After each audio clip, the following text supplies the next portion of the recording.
Taste வேணும்னா நம்ம இந்த மாதிரி செஞ்சால் தான் சூப்பராக இருக்கும்.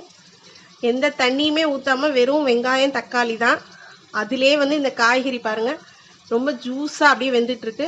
இப்போ நல்லா மூடி வைக்கிறோம். நல்லா வெந்ததுக்கப்புறம் தான் நம்ம இதுக்கு வந்து என்ன மசாலா போடுறதுன்னு காட்டுறேன்.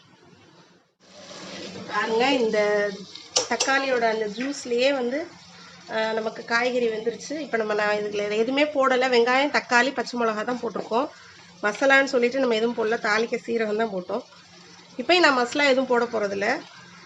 மிளகாத்தூள், தனி மிளகாத்தூள் காரத்துக்கு ஏற்ற மாதிரி 2 கரண்டி இல்லை 3 கரண்டி.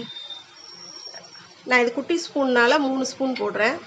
ஏற்கனவே பச்சை மிளகா வேறு போட்டிருக்கோம், அதனால் ஒரு 3 ஸ்பூன் போடுறேன். இவ்வளோ தாங்க இதுக்கு மசாலா. வேறு எந்த மசாலாவும் நான் போட போகிறது இல்லைங்க. நான் போடவும் மாட்டேன்.